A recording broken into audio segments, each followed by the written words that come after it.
Halo sahabat-sahabat teman-teman semuanya, calon miliarder di seluruh Indonesia. Hari ini saya akan bercerita tentang bagaimana menjadi miliarder tanpa modal. Jadi Bapak dan Ibu, apabila Anda ingin jadi miliarder, tidak harus pakai modal Bapak dan Ibu. Kalau harus pakai modal, berarti bukan pebisnis ulung. Kita tidak usah pakai modal. Gimana caranya? Saya cerita pengalaman saya. Jadi, dalam satu bisnis, tidak harus ada modal baru kita bisa memulai, Bapak dan Ibu.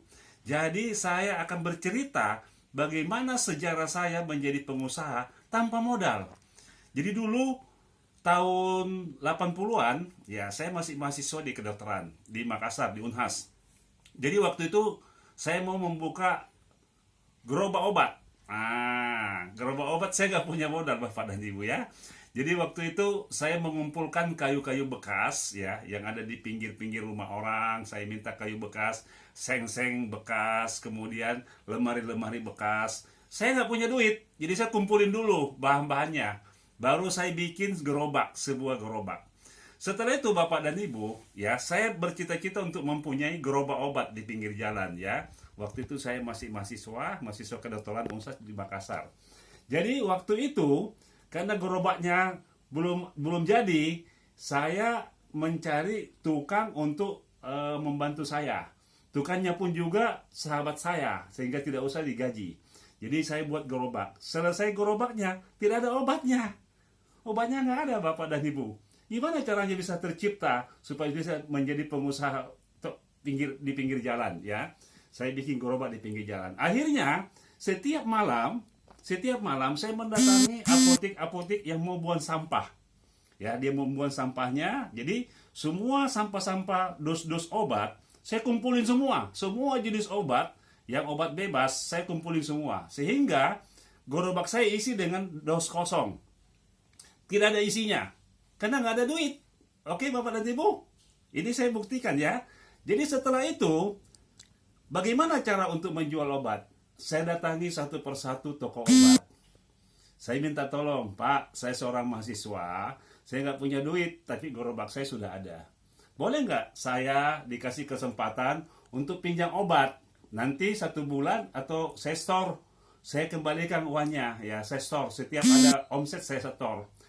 Banyak yang menolak, Bapak dan Ibu. Rata-rata menolak saya. Tetapi saya tidak putus asa. Saya datangi PBF.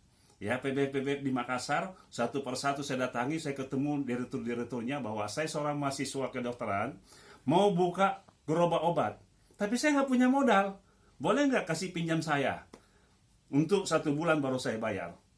Banyak yang menolak, tetapi alhamdulillah karena saya berjuang terus, ada satu perusahaan obat yang mau mempercayai saya untuk kredit 1 bulan. Oke, percobaan 1 bulan. Saya lakukan Bapak dan Ibu.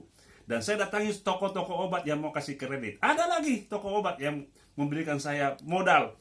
Untuk ada yang kasih 5 strip, ada yang kasih 1 botol, 2 botol.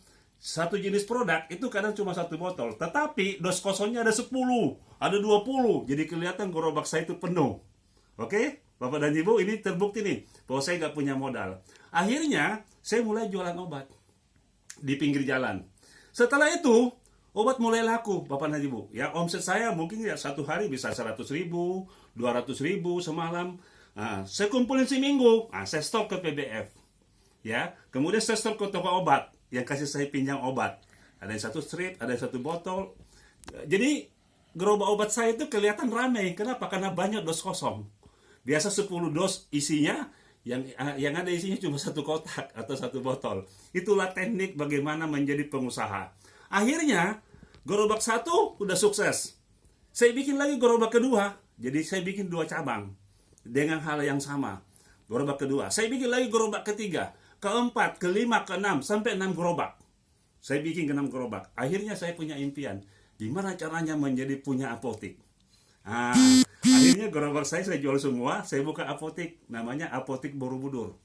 Akhirnya itu pun juga modal juga terlalu terbatas. Kenapa? Karena harga gerobak waktu itu murah, ya. Jadi saya kumpulin modalnya dan saya bikin lemari-lemarinya kosong juga, obatnya juga nggak ada.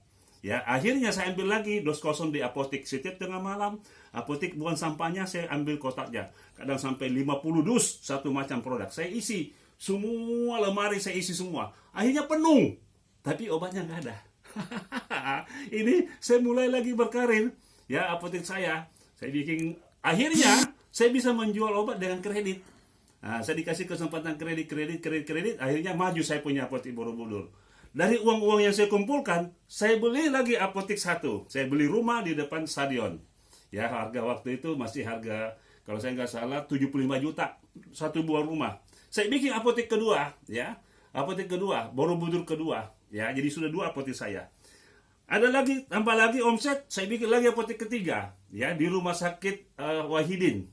Ya, namanya Apotek Akademika Farma. Jadi 3 apotek saya. Anda bayangkan Bapak dan Ibu. Saya seorang mahasiswa, tapi saya bisa memiliki 3 apotek.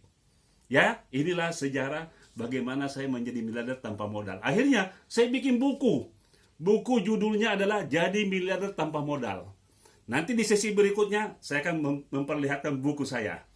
Menjadi pengusaha tanpa modal. Jadi Bapak dan Ibu kalau menjadi pengusaha, tidak perlu memikirkan modal. Oke? Saya Dr. Jabar Ibrahim. Sekian dari saya. Selamat Anda menjadi pengusaha, menjadi miliarder tanpa modal. Oke, selamat pagi. Terima kasih.